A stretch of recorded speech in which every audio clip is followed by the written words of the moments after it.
All right, thanks very much, everyone. Can I welcome you all here to the famous Wacker ground, famous cricket ground? And in particular, can I welcome Ole Gunnar Solskjaer and the Manchester United team here to Western Australia and to Perth. For those of you who are international visiting press, my name's Mark McGowan. I'm the Premier of Western Australia. And it's very exciting for all us West Australians to have this world-famous team here in our city. Can I say at the outset, we regard it as a huge coup to have Manchester United come here to Western Australia for this 10-day training period and to play two games, one against the Glory on Saturday and one against Leeds, who will be arriving shortly next Wednesday. And this is an exciting event for us for a range of reasons. Firstly, we beat Victoria for the rights to have Manchester United train here in Western Australia rather than in Victoria. And I must say, I think Manchester United got the better half of that deal as well, because you have come to the best part of Australia. I was just talking to Ole outside, and he just wanted to confirm that this is our winter. And this is indeed the depths of our winter, the weather he's experiencing here. And he says back where he comes from, this is the equivalent of the middle of summer. And so that shows that Western Australia, our climate, everything to do with our state is beautiful and wonderful and a fantastic experience. Manchester United are arguably the most famous sporting club in the entire world. 650 million fans, 120 million followers on social media, and an extraordinary record of achievement in Europe, in Britain, around the world, winning games and having that huge fan base follow them everywhere and being so excited by their achievements. But this visit to Perth is the first time the club has been to Western Australia in over 40 years, and of course the West Australian Government has sponsored this visit because it's great for sport, but it's also great for our state. What we're seeing whilst the club is here is the promotion of Western Australia. Western Australia is a fantastic part of Australia and a fantastic part of the world. Whilst the team is here, they will have the opportunity to do a range of things apart from train and play games, and I look forward to the players getting out and seeing a little bit of Perth and hopefully a little bit of Western Australia, and encouraging the supporters to come back to our great state as an opportunity to enjoy a great destination. Whilst the team's here, we're going to have over 21,000 visitors to Perth from elsewhere. So that includes over 30 countries around the world, visitors to Perth from other states of Australia who are coming to watch the game and experience it. And of course, whilst people come here, they don't just come here for a game and fly home. Many will come for a holiday and make it a bigger experience whilst they're here in Western Australia. The games themselves, we expect at Optus Stadium over 100,000 people to watch the games over both of those games, and that of course will be a huge part of the visit. To all of the West Australians who are excited by this, we have just reason to be excited. The town is being painted red, literally. We are painting all sorts of things, from buses to buildings to bridges, whatever it might be, are being coloured red whilst the team is here to promote the visit. And of course, all of the visiting tourists from elsewhere hopefully are getting out there and experiencing some of our wonderful West Australian hospitality, the pubs, the restaurants, the bars, the wineries, everything you could possibly want is on offer here in Western Australia. Little known fact for the visiting media, particularly from Britain, is 1 in 9 West Australians was born in Britain. We have the highest population of people from Britain of anywhere in Australia, perhaps anywhere in the world, bar Britain. 300,000 West Australians were born in Britain, and that means there's lots of connection between our state and Britain. My acting sport minister here today, Fran Logan, who I must say is acting like an excited school kid at the moment, with his heroes from Manchester United here. Fran Logan is one of those people who's come to Western Australia from Britain and made a life here, and that strong connection between Western Australia and and Britain is something we should all acknowledge and be proud of. Can I, just in closing, thank the club for their engagement with our state, encourage you to get out and have a look around the city and around the state, encourage your fans to come back to Western Australia. We're very, very excited to have you here. It's a great thing for us, and very excited by the promotion it gives Western Australia and Perth around the world and all the tourists it brings to our state. I'll now introduce you to, although I suspect you probably know him already, to the manager, Ole Gunnar Solskjaer, and then shortly, I think coming in is Marcus Rashford. Thanks very much.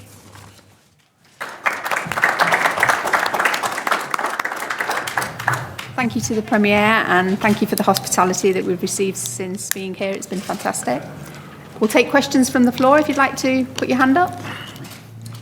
Ole, welcome to WA. What have you made of Perth so far? It's been very good so far, I have to say.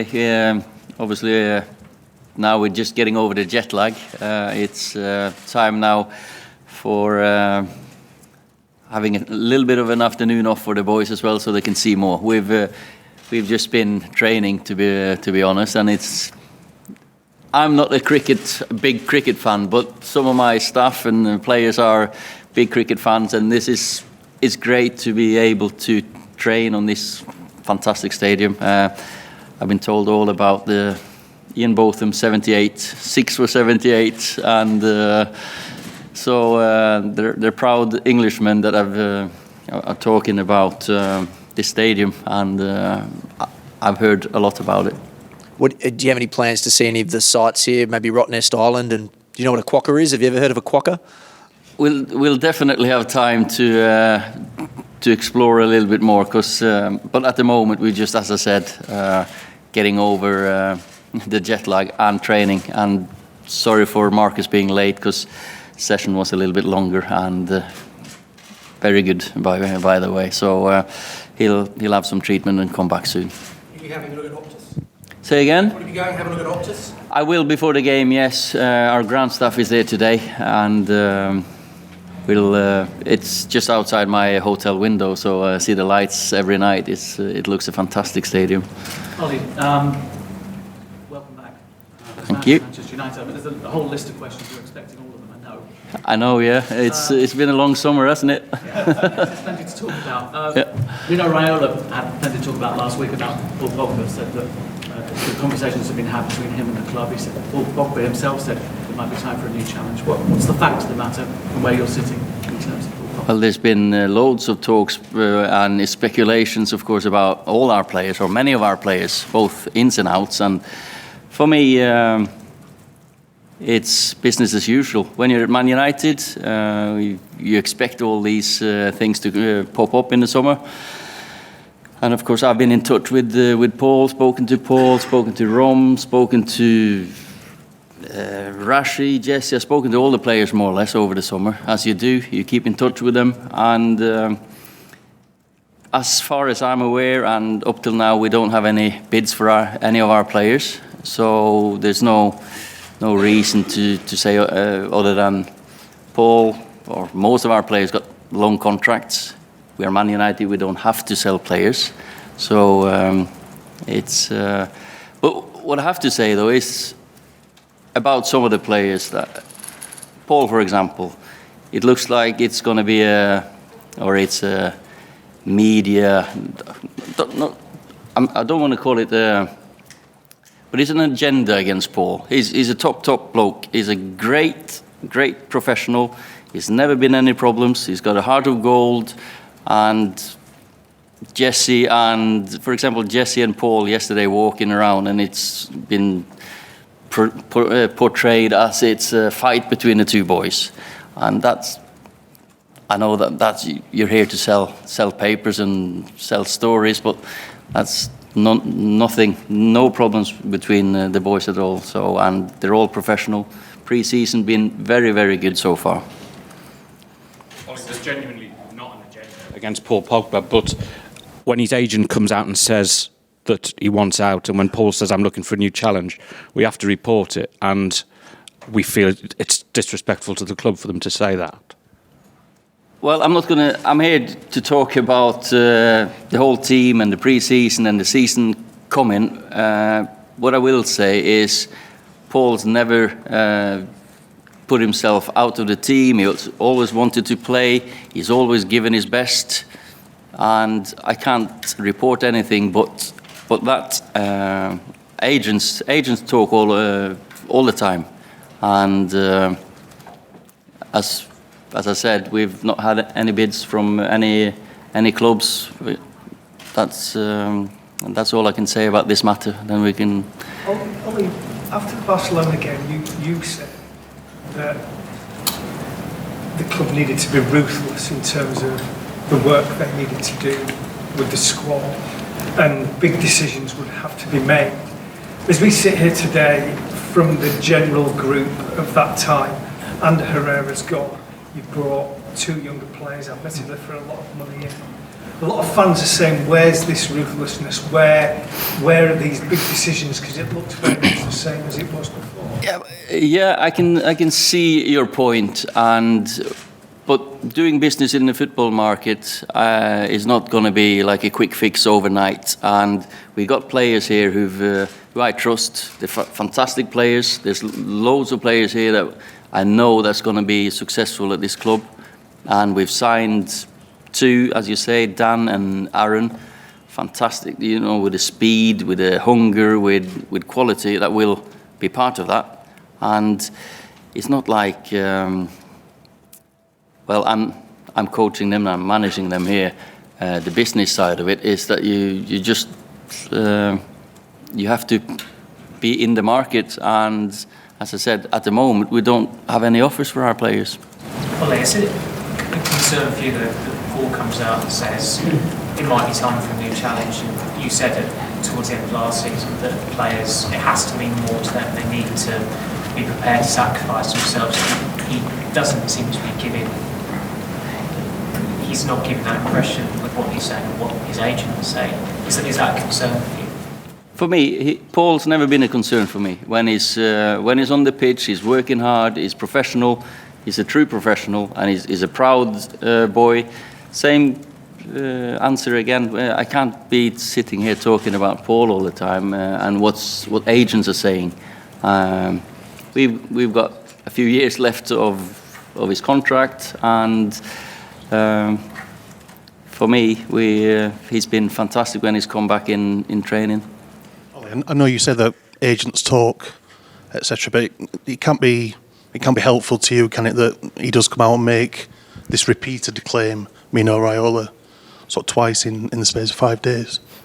Well, I'm not just talking about Mino Raiola. There's loads of agents out there, and of course they've got clients that they're looking after, so they can look after their clients. We've got players and a team that I've got to look after, and we've got to manage. And for us, we know last year was disappointing. But we know also what we have to aim for this year.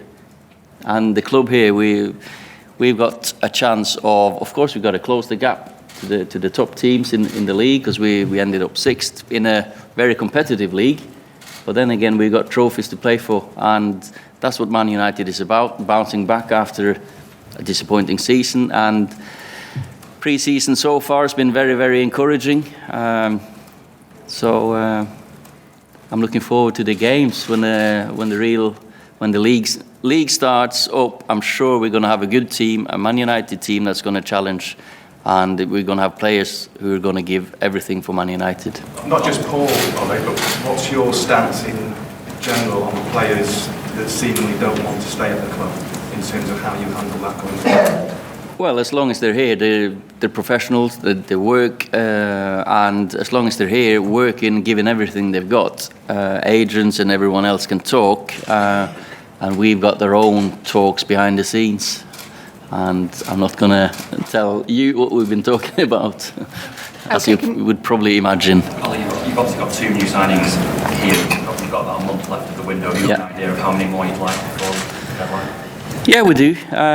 We're still in the market and looking to do some business, as I've said before. So, but we're patient, and as I said, we're Man United. We don't have to sell, but we're Man United, but we don't have to overpay either.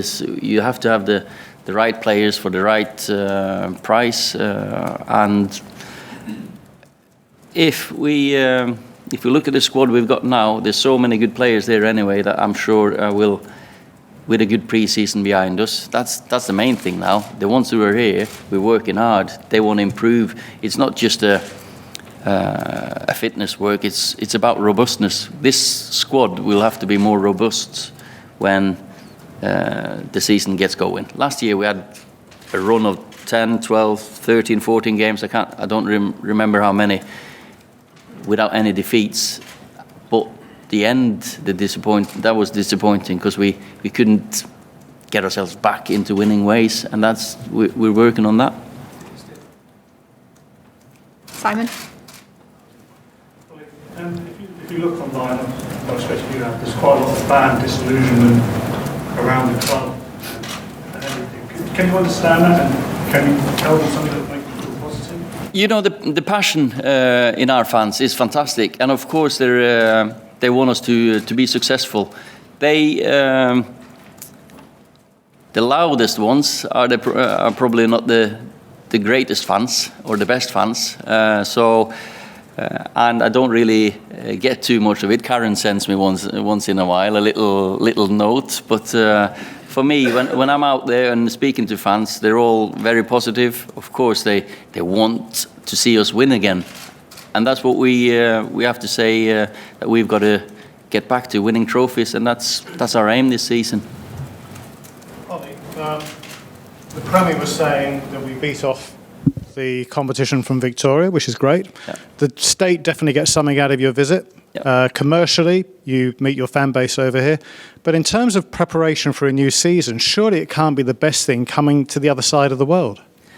Well, I think the boys have done well in the sessions that we've done. Of course, if you're at Carrington training ground all the time, working in your normal environment, sometimes that goes stale. Sometimes when you go away, you get new enthusiasm, energy, and for us coming here, yeah, we know it's a long way to go, but that's part of being at Man United. We are the biggest club in the world. We do have supporters all around the world, and for me,